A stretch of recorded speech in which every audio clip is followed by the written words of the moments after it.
Di markas para penyintas, Riley melakukan candaan jika ia membutuhkan heroin itu kembali. Namun Scott menjawab bahwa ia telah membuang heroin itu ke suatu tempat. Namun ternyata Riley itu hanya bercanda.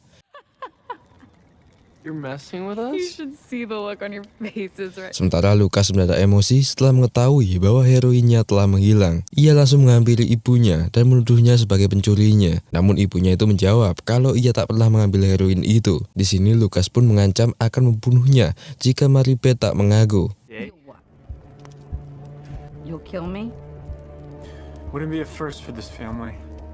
Saat kemudian, cahaya hijau di langit itu mendadak bergetar, lalu kemudian mengeluarkan sebuah benda yang ternyata adalah pesawat.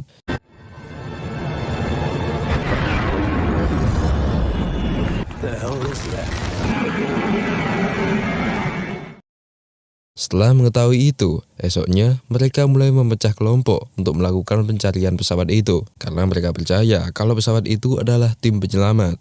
Lucas, Josh, Eve, Scott, dan Riley bersedia untuk mencari pesawat itu. Namun sebelum berangkat, Scott menyadari bahwa pemilik heroin itu ternyata adalah Lucas. Dan seketika itu, Lucas juga membawa senjata pistol. Dari sini, Scott mulai ketakutan ketika mendekati Lucas. Mereka pun berangkat, dan di tengah perjalanan, mereka menemukan parasut yang tersangkut. Suara tembakan mendadak terdengar, dan sesaat kemudian muncullah Levi yang masih hidup di sana. Melihatnya, Eve langsung memeluknya, begitu juga dengan Josh. Josh pun memperkenalkannya bahwa Levi ialah seorang pilot yang merupakan kawan ayahnya. Levi menjelaskan bahwa dirinya sengaja dikirim ke sini untuk menyelamatkan mereka. Namun kali ini ia juga bingung bagaimana ia bisa masuk dan keluar nantinya. Kini Levi menyuruh mereka untuk sama-sama mencari pesawatnya yang terjatuh, karena itulah satu-satunya cara untuk naik ke atas lalu kembali menembus cahaya. Sesaat kemudian, walkie-talkie milik Levi mendadak menemukan sinyal keberadaan pesawat. Sontak Levi pun mengomando mereka untuk pergi menuju radar itu.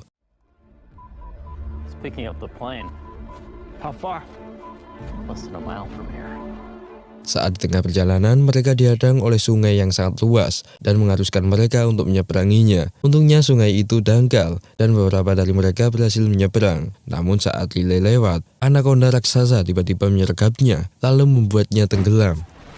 Levi dengan cepat menyelamatkannya, dan setelah menyelam beberapa lama, akhirnya Levi berhasil menembak mati ular itu, dan Riley pun berhasil diselamatkan.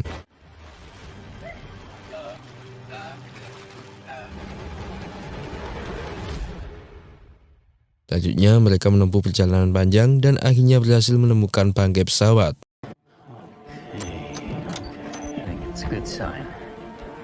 Ketika Levi memasukinya, ternyata baling-baling sisi kanan pesawat itu telah rusak. Ditambah lagi ia tak mempunyai bahan cadangan. Tentunya pesawat itu tak bisa digunakan dan mereka harus mencari cara yang lain. Akhirnya Levi hanya mengeluarkan beberapa koper MRI untuk kebutuhan makan mereka. Tak lupa ketika itu ia juga teringat dengan liontin cincin yang sebelumnya telah dititipkan oleh Gavin. Namun ketika mengambilnya, monitor pesawat tiba-tiba menunjukkan radar walkie-talkie di 8 km dari posisi mereka. Di sini Levi meyakini pasti ada tentara lain yang menggunakan alat itu. Mereka hanya berharap jika radar itu benar-benar tim penyelamat lain. Mereka memutuskan untuk menginap di sana dan memakan MRI itu.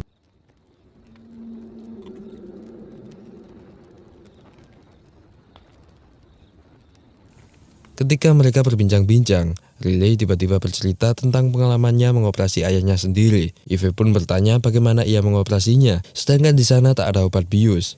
Riley pun menjawab bahwa ia menggunakan heroin yang diberikan oleh Scott untuk membius ayahnya itu. Lucas yang mendengar itu langsung melirik Scott dengan tatapan tajam, dan ia pun berniat menginterogasinya nanti. Sementara itu, Eve dan Levi bertatap muka lalu membahas soal Gavin. Di sini, Eve bercerita bahwa ia telah menceraikan Gavin karena paranoidnya yang berlebihan akibat halusinasi tentang dirinya. Padahal sebenarnya ia menceraikannya adalah karena ia dekat dengan Levi. Levi pun menjelaskan bahwa bayangan halusinasi Gavin itu selama beberapa tahun terakhir ialah nyata dan merupakan kilasan dari peristiwa saat ini. Eve tak percaya mendengarnya. Lalu Levi memberinya sebuah leontinnya yang telah diberikan oleh Gavin. Eve pun kaget karena sebelumnya leontinnya itu juga terjatuh. Levi menjawab bahwa Gavin telah melihat dan mengetahui semua peristiwa ini.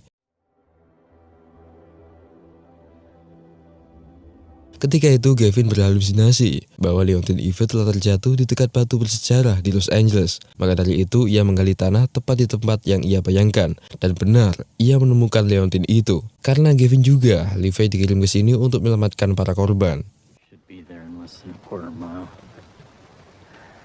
Esok paginya, mereka melanjutkan perjalanan menuju radar yang ditemukan. Tampak Lucas yang mengancam Scott untuk memberitahukan keberadaan heroinnya. Sementara Eve dan Levi semakin tegang karena Levi mengatakan bahwa Gavin sudah tahu soal hubungan mereka. Eve pun terdiam mendengarnya dan tentunya ia merasa penuh bersalah kepada Gavin.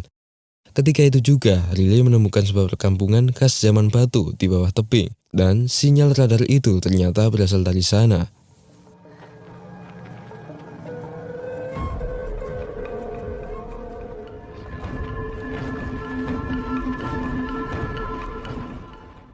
Sementara itu, di kamp para penyintas, kelompok berhasil berburu beberapa ekor kelinci untuk santapan mereka. Pria baju biru yang bernama Eddie itu membawa kelinci untuk dibersihkannya.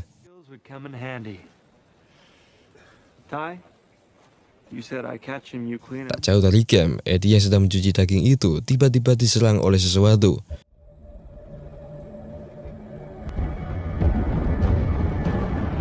Tepat pada saat itu, Veronica sedang berdebat dengan Lily, di mana Veronica terus menyuruh Lily untuk berpura-pura bisu di depan orang tak dikenal. Tentunya Lily merasa capek karena ia tak bisa bertindak normal. Namun Veronica malah menamparnya, dan Lily pun langsung lari ke hutan dengan sedih.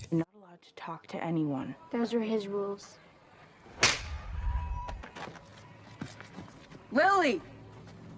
Ketika sampai di hutan, ia mendadak melihat sesuatu, lalu kakinya tersandung oleh mayat, yang ternyata adalah mayat Eddie. Ia berteriak sampai dihampiri oleh para kelompok. Maribel menanyai Lily dengan apa yang terjadi, namun Lily terdiam, dan langsung dibawa kembali oleh Veronica. Lily, do you know what happened? She's in shock. Semua kelompok disuruh kembali, kecuali si Polwan, Maribel, Sam, dan Tai. Sebagai seorang dokter, Sam pun menyimpulkan bahwa pola luka itu sangat mirip dengan orang yang habis terkena serangan listrik. Tai pun heran, padahal mereka sekarang berada di zaman batu. Mustahil jika ada orang lain yang menggunakan teknologi canggih seperti listrik. Mereka mulai berasumsi bahwa si pembunuh itu kemungkinan berasal dari kelompok mereka sendiri. Satu-satunya yang bisa memberi penjelasan hanyalah Lily. I can try. Good. Because we need to find out what she knows. Saat malam, semua kelompok diimbau untuk berjaga setelah kejadian tadi. Tai yang merupakan seorang psikiater itu ditugaskan untuk merayu Lily agar ia mau bercerita soal kronologis tadi. Namun ketika menghampiri Lily, ia tiba-tiba dihadang oleh Veronica. Lalu ia mengatakan bahwa Lily mengidap disabilitas. I'm sorry, I don't want her to have to relive that. I can't take no for an answer. Dan sampai esok paginya, ia kembali menginterogasi Lily, namun dengan pantauan Veronica. Lily menjelaskan dengan bahasa isyarat bahwa ia melihat sosok manusia yang telah membunuh Eddie. Ketika ditanya lebih lanjut, Veronica dengan paksa merebutnya, namun akhirnya Lily memberontak dan ia pun berbicara. I'm stopping this too No, much. you're... What are you doing? It was an old man. You talk. I'll be damned. Di sini Tai juga kaget melihat Lily yang ternyata anak normal. Lily mengatakan bahwa ia melihat pria purba yang memiliki tanda telapak tangan di pakaiannya. Namun ketika itu Veronica keburu merebutnya kembali. Now if we're leaving. No, we're not done here, bro. Ketika itu juga sosok pria berbaju kulit sedang mengintai mereka dari kejauhan. Dan di sini terlihat tanda telapak tangan yang ia pakai. I was just doing what he wanted. You have to be honest with us. From here on out. Sementara itu di lokasi lubang, gempa tiba-tiba terjadi di sekitarnya. Gavin yang saat itu berada di rumah juga merasakan getaran yang cukup besar.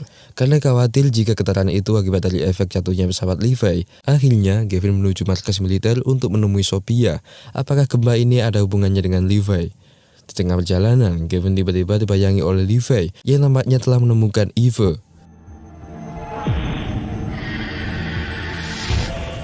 Levi.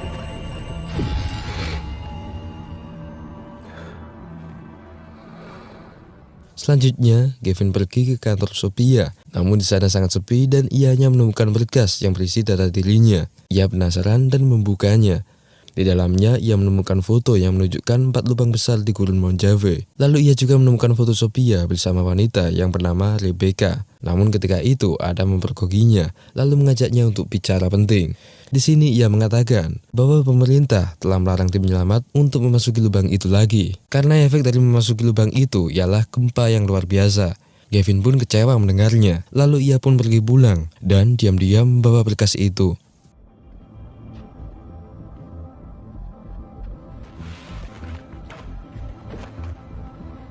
Setelah sampai di rumah, ia kembali meyakinkan Izzy dan Jessica bahwa menurut penerawangannya semua korban di sana masih selamat. Gavin mencari cara lain, yaitu dengan melacak keberadaan wanita di foto itu, yakni bernama Rebecca. Izzy membantunya dengan mencari biodatanya di browser, dan ia menemukan bahwa ia pernah bekerja di peternakan kuda di daerah San Luis. Tanpa basa-basi, mereka langsung berangkat ke sana. Mereka melakukan perjalanan semalaman dan sampai di lokasi pada paginya. Terdapat rumah tua di sana dan tiba-tiba Rebecca muncul menyambutnya. Setelah Rebecca, Gavin juga kaget karena Sophia juga ada di sana. What the hell is going on? What are you doing here? Di sini Gavin menjelaskan bahwa ia ingin mendapatkan jawaban soal foto 4 lubang di daerah Mojave itu. Ia yakin jika 4 lubang itu pasti ada hubungannya dengan lubang di Los Angeles ini. Sophia menjelaskan bahwa pemerintah telah menutup 4 lubang itu dan tak ada cara lain kecuali hanya melewati lubang terakhir saat ini. Namun Rebecca malah mendebat Sophia. Lalu ia menunjukkan sebuah pesawat yang terparkir di dalam kandang. Pesawat itu sangat mirip dengan pesawat yang telah ditumpangi oleh Levi. Namun yang ini sudah dikembangkan mereka setelah mengetahui kelemahan pesawat sebelumnya. Plane Levi flew. With some slight modifications. A lot of trouble to make that happen. Rebecca and I were part of a team that investigated the Mojave Sink. Di sini Rebecca dan Sophia menjelaskan bahwa mereka merupakan tim yang bertugas untuk menyelidiki lubang-lubang di gurun Mojave. Sebelumnya mereka berhasil mengirim tim untuk memasuki lubang. Namun sayangnya lubang jaya itu menutup. Sebelum tim eksplorasi kembali ke darat, mereka sengaja menyembunyikan pesawat ini agar pemerintah tak menyitanya, mengingat misi eksplorasi lubang itu telah dihentikan. Kini harapan terakhir mereka hanyalah Gavin, yaitu satu-satunya orang yang mau berkorban untuk menjadi pilot pesawat itu. Sementara itu, Eve, Levi, dan lainnya memutuskan untuk memasuki kawasan rumah purba itu. Di sini mereka melewati gerbang yang di atasnya terdapat lambang telapak tangan tanpa mereka sadari.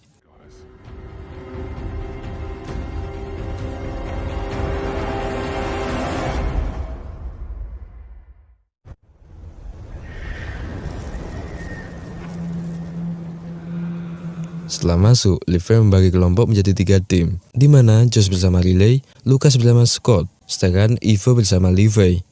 Josh dan Riley memasuki salah satu rumah dan mulai menggeledahnya, namun mereka hanya menemukan bebatuan dan makan makanan di sana. Josh, there's food in here. Wait, you don't know if that's safe to eat? Ketika itu, Eve tak sengaja melihat lambang tangan di salah satu atap rumah. Lalu ia ingat bahwa dirinya pernah melihat lambang itu yang terukir di sebuah batu. What is it? I've seen it before. Mereka memasukinya dan menemukan mayat pria yang telah dihiasi bebatuan. Setelah mengidentifikasinya, ternyata pria itu merupakan rekan Levi yang 3 tahun sebelumnya telah dikirim untuk memasuki lubang lain di Mojave. Tak hanya pria itu, namun juga ada tim lain, di mana mereka tak pernah kembali setelah memasuki lubang itu. Untuk meyakinkannya, Levi juga menunjukkan foto berlatar belakang lubang di gurun Mojave. Levi juga menemukan walkie-talkie pada pria itu, dan ternyata radar yang ditangkap oleh pesawatnya ternyata milik rekannya itu. Long-range walkie-talkie, solar powered, thankfully. This is what my radar was picking up. It belonged to him. Mengetahui itu, mereka sempat putus harapan. Namun ketika itu, Eve melihat bara api yang masih panas, di mana hal itu menandakan kalau penghuni rumah ini pasti ada di sekitar mereka. We're not alone. We need to find everyone else and get the hell out of here. Sementara itu, Scott mulai diinterogasi oleh Lucas karena telah membuang heroinnya. Namun sesaat kemudian, si pemilik rumah langsung menyerang mereka berdua. Scott juga kaget ketika mengetahui bahwa manusia pribumi di zaman ini ternyata bisa berbahasa Inggris. Don't move. You speak English? That's entirely unexpected. Mereka berdua disekap di dalam rumah itu, sedangkan para penduduk purba mulai mengepung tim. Levi dan Eve langsung bersembunyi di salah satu rumah yang berisi anak-anak kecil. Sementara itu, Josh dan Riley berhasil keluar dari area pedesaan itu dan bersembunyi di balik batu.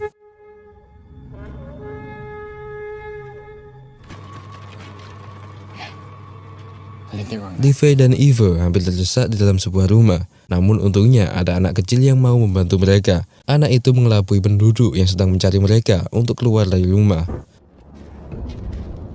The intruders. Have you seen them?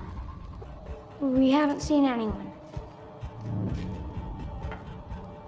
Pada akhirnya mereka selamat. Namun Eve juga heran ketika mengetahui bahwa anak-anak di sana sangat lancar berbahasa Inggris. Ketika ditanya, anak ini menjelaskan bahwa penduduk di sana memang sengaja memburu apapun yang jatuh dari langit karena mereka menganggap bahwa benda dari langit itu sebagai penjajah. Namun Eve menjelaskan bahwa ia tak mempunyai niat sedikit pun untuk merebut halaman mereka. Pada akhirnya anak itu mengiring mereka berdua untuk keluar dari kawasan pedesaan. It's just up here. Lucas yang masih tersekap itu mulai menyuruh Scott untuk mengambil korek api di sakunya. Setelah kerjasama, akhirnya Scott berhasil lepas. Ia sempat berniat meninggalkan Lucas, mengingat nyawanya terancam olehnya. Namun, karena Scott pria yang polos, akhirnya ia mudah dibohongi, dan Lucas pun ia bebaskan.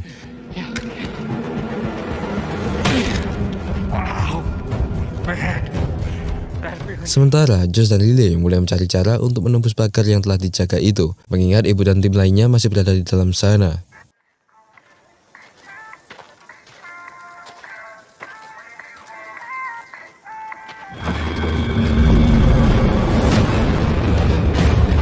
Akhirnya mereka berhasil masuk dengan memancing para penjaga di sana dengan sebuah musik. Tim pun berkumpul kembali di dalam desa. Bertepatan mereka juga bertemu Eve yang akan kabur melewati lubang rahasia yang telah ditunjukkan oleh anak itu. Namun sebelum sampai keluar, mereka sudah dikepung oleh para penduduk.